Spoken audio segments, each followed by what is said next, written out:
भागवत, विष्णु, नारद और लिंग पुराणों में वर्णित कलयुग के अंतिम चरण का गहन अध्ययन करने पर स्पष्ट होता है कि इसका एंड गेम कोई अचानक आसमान से गिरती आपदा नहीं, बल्कि एक लंबा, जटिल और बहुआयामी क्रम है, जहां प्रकृति, समाज और व्यक्ति तीनों स्तरों पर गहरी टूटन दिखाई देगी।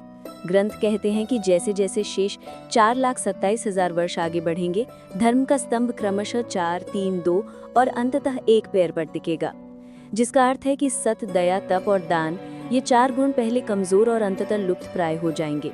पृथ्वी का तापमान असामान्य होगा, ऋतु चक्र अनियमित, महासागर बार बार प्रलयकाली तूफानों से तट रेखाएं निगलेंगे, अनाज की कमी और जल स्रोतों का सूखना अरबों लोगों के लिए जीवन संकट बनेगा। मानवीय रिश्तों में स्वार्थ चरम पर होगा। शास्त्रों में पिता पुत्र का शत्रु और पुत्र पिता का शत्रु जैसे वाक्य इन्हीं टूटते संबंधों का संकेत हैं। राजनीति में लोभ, हिंसा और धोखे की सत्ता होगी, न्याय बिकेगा और धर्म के नाम पर पाखंड खुलेआम पनपेगा।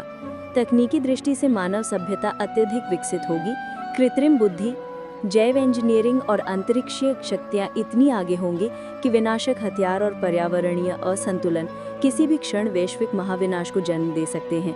शास्त्र बताते हैं कि जब यह अराजकता चरम पर पहुंचेगी और अधर्म असहनीय हो जाएगा, तब विष्णु के 10वें अवतार भगवान कल्कि का प्रकट्य होगा।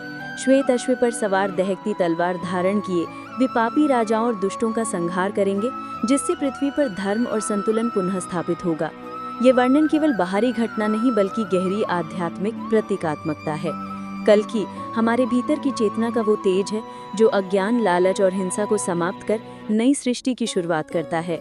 आधुनिक दृष्टि से देखा जाए तो यह अंत सामूहिक मानव चेतना के रूपांतरण का क्षण है, जब हम पर्यावरण संरक्षण, करुणा और न्याय की दिशा में एकजुट होंगे या फिर अपनी ही तकनीक से आत्मविनाश को बुलाएंगे। इस प्रकार कलयुग का वास्तविक अंत बाहरी प्रलय से अधिक एक भीतरी जागरण है, जहां प्रत्येक व्यक्ति अपने भीतर की कल की शक्ति को पहचान कर लोभ, क्रोध और मोह को त्यागे, और तभी अगला सतयुग आरंभ होगा।